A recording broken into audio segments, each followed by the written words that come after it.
یہ سورہ آراف کا 12واں رکوع اور 90 پارے کا دوسرا رکوع ہے۔ مختلف قوموں کی نافرمانیوں کا ذکر تھا۔ اس بات کا ذکر تھا کہ انہیں مہلت دی گئی، کافی عرصے تک انہیں نعمتوں سے نوازا گیا، گناہوں کے باوجود بارشیں، صحت، تندرستی، نعمتیں، مال، اولاد، یہ سب کچھ دیا گیا، لیکن وہ یہ سمجھے کہ اللہ تبارک و تعالی اگر ہم سے ناراض ہوتا اور اگر ہم غلط ہوتے تو پھر یہ نعمتیں ہمیں کیوں مل رہی ہیں؟ بجائے اس کی کہ وہ شکر کرتے، انہوں نے سرکشی کی، آخرکار انہیں ہلاک کر دیا گیا۔ اب ایک قاعدہ اور اصول بیان کیا جا رہا ہے کہ کس طرح لوگوں کی اصلاح کا سامان اور اصلاح کے اسباب مہیا کیے جاتے ہیں۔ وما ارسلنا فی قریۃ من نبی، اور ہم نے کسی بستی میں کوئی نبی نہیں بھیجا، الا مگر، یہ آپ اسلوب جانتے ہیں عربی کا کہ نفی کے بعد اگر الا آ جائے تو وہ تاکید کے لیے ہوتا ہے۔ ہم نے کسی بستی میں نبی نہیں بھیجا الا مگر، اس کے معنی ہے ضرور بھیجا، اور جب بھی بھیجا ایسا ہی ہوا، جیسے وما ارسلنا کا، اور ہم نے آپ کو نہیں بھیجا الا رحمت للعالمین، مگر رحمت للعالمین بنا کر، یعنی آپ کو ضرور رحمت للعالمین بنا کر بھیجا۔ یہ عربی کا ایک انداز ہے۔ وما ارسلنا فی قریۃ من نبی، اور ہم نے کسی بستی میں کوئی نبی نہیں بھیجا الا مگر اخذنا اہلہا، اہلہا اس بستی کے رہنے والے، اخذنا اہلہا ہم نے پکڑ لیا اس بستی کے رہنے والوں کو، بالبأساء سختی کے ساتھ، والضراء اور تکلیف کے ساتھ، یعنی جب نبی بھیجے اور ان بستی والوں نے نبی کا انکار کیا تو ہم نے ان بستی والوں پر تکلیفیں نازل فرمائیں۔ یہ تکلیفیں کیوں دی گئیں؟ لعلہم یضرعون، کسی طرح وہ گریہ و زاری کریں، وہ گڑ گڑائیں، توبہ کریں، اللہ کی طرف رجوع کریں۔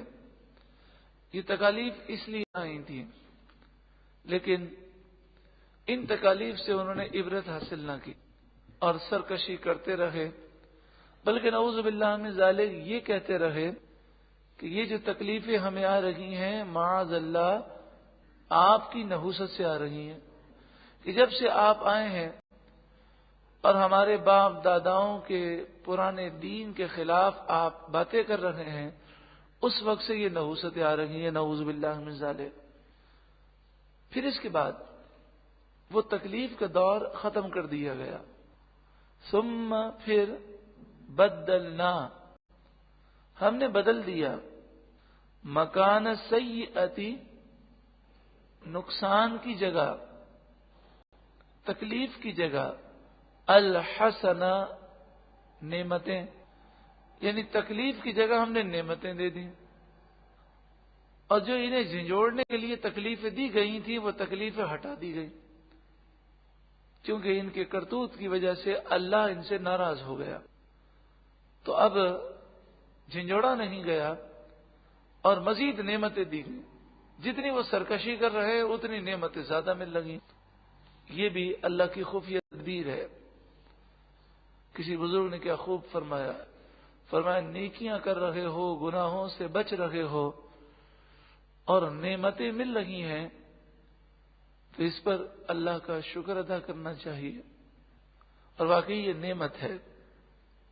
لیکن فرمایا کہ گناہ انسان کر رہا ہے پھر بھی تکلیفیں نہیں آ رہی، اور گناہوں کے باوجود نعمت کی فراوانی ہے، تو یہ اللہ کی خفیہ تدبیر ہے اور اس سے ڈرنا چاہیے، کیونکہ کافروں کو بھی گناہوں کی وجہ سے جب عذاب آنے والا تھا عذاب سے پہلے خفیہ تدبیر آئی اور گناہوں کے باوجود ان پر نعمتوں کی بارشیں کی گئیں. جب وہ مکمل طور پر غافل ہو گئے تو عذاب نے انہیں ہلاک کر دیا. حتی عفو، یہاں تک کہ وہ بہت ہو گئے، ان کی تعداد بھی بہت بڑھ گئی، مال اسباب بھی بہت ان کے پاس ہو گئے.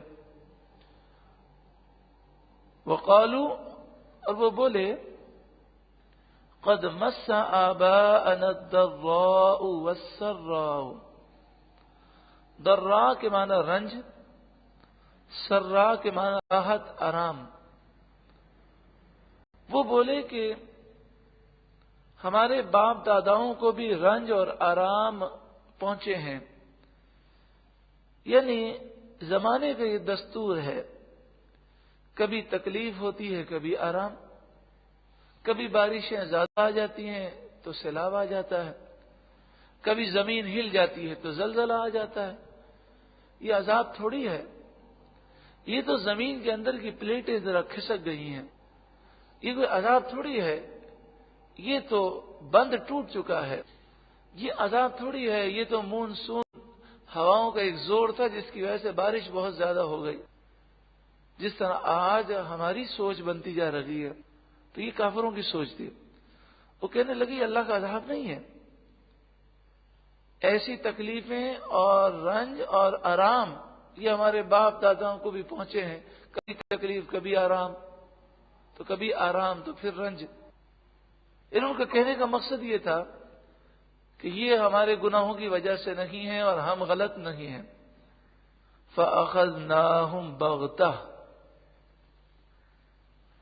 تو ہم نے انہیں اچانک پکڑ لیا. بغتہ مانے اچانک. وَهُمْ لَا يَشْعُرُونَ، اس حال میں کہ انہیں شعور بھی نہیں تھا، بالکل غفلت میں تھے اور ہم نے انہیں اچانک گرفتار کر لیا. گناہوں کی وجہ سے نحوستیں آتی ہیں، لیکن کبھی کبھی گناہ کرنے کے باوجود نعمتیں مل جاتی ہیں، لیکن ان نعمتوں کو دوام نہیں ہوتا، ان میں سکون چین اطمینان نہیں ہوتا.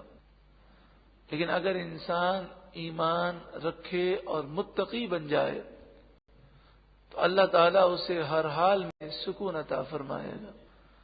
وَلَوْ أَنَّ أَهْلَ الْقُرَىٰ، اور اگر بے شک بستیوں والے، آمنو وہ ایمان لاتے، واتقوا تقوی اختیار کرتے، متقی پرہیزگار ہوتے، گناہوں سے بچتے، لفتحنا علیہم برکات من السماء والارض، تو ضرور ہم ان پر آسمان و زمین سے برکتوں کو کھول دیتے.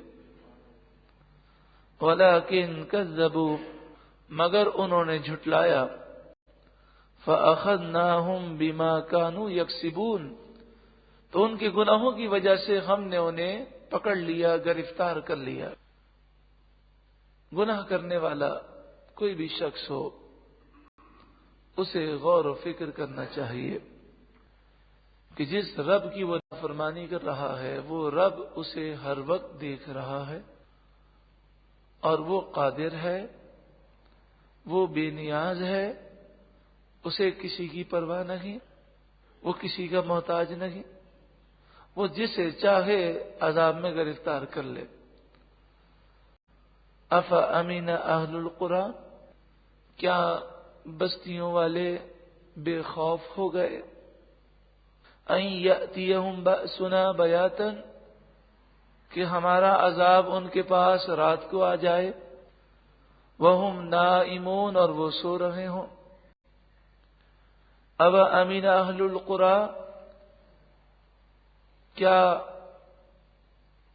بستیوں والے بے خوف ہو گئے، ان یاتیہم بأسنا ضحی، کہ ہمارا عذاب ان کے پاس ضحی دن چڑھے. چاش کا جو وقت ہوتا ہے اسے ضحیٰ کہتے ہیں. وہم یلعبون، دن کے وقت آ جائے جبکہ وہ کھیل رہے ہوں، یعنی غافل ہوں. تو انہیں ڈر نہیں لگتا کہ کس رب کی وہ نافرمانی کر رہے ہیں. افامنوا مکر اللہ، تو کیا وہ اللہ کی خفیہ تدبیر سے بے خوف ہو گئے کہ اللہ جو نعمتیں دے رہا ہے ہو سکتا ہے یہ خفیہ تدبیر ہو، عذاب قریب آ چکا ہو اور اللہ ناراض ہو چکا ہو، نعمتیں اس لیے دی جا رہی ہوں تاکہ بندہ غافل ہو جائے. فلا یأمن مکر اللہ الا القوم الخاسرون، اللہ کی خفیہ تدبیر سے تو وہی لوگ بے خوف ہوتے ہیں جو نقصان اٹھانے والے ہیں، جن کے مقدر میں تباہی لکھ دی گئی، وہی اللہ کی خفیہ تدبیر سے بے خوف ہوتے ہیں.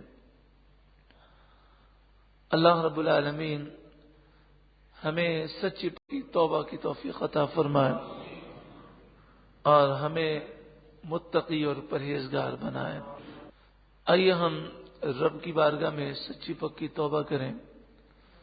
سچی پکی توبہ کرنے کے لیے ضروری یہ ہے کہ گناہ کو گناہ سمجھا جائے، اس پر انسان شرمندہ ہو، نادم ہو، اللہ سے معافی مانگے اور یہ عزم اور یہ پختہ ارادہ کرے کہ اب میں کبھی گناہ نہیں کروں گا.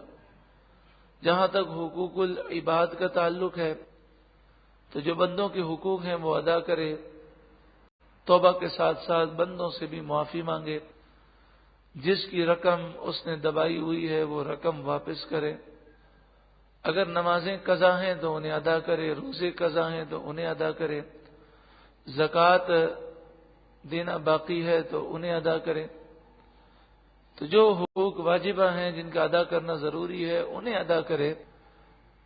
تو اس نیت کے ساتھ جب کوئی سچی پکی توبہ کرتا ہے اور یہ سارے اقدام وہ کرتا ہے، رب العالمین کرم فرماتا ہے اور اس کے گناہوں کو مٹا دیتا ہے اور ایسا پاک فرما دیتا ہے گویا کہ وہ شخص آج ہی دنیا میں آیا ہے. بلکہ کرم بالائے کرم یہ ہے کہ اللہ تعالیٰ ایسے لوگوں کے گناہوں کو نیکیوں سے بدل دیتا ہے. یعنی نامہ اعمال میں جتنے گناہ لکھے تھے ان کی جگہ اللہ اتنی نیکیاں لکھ دیتا ہے.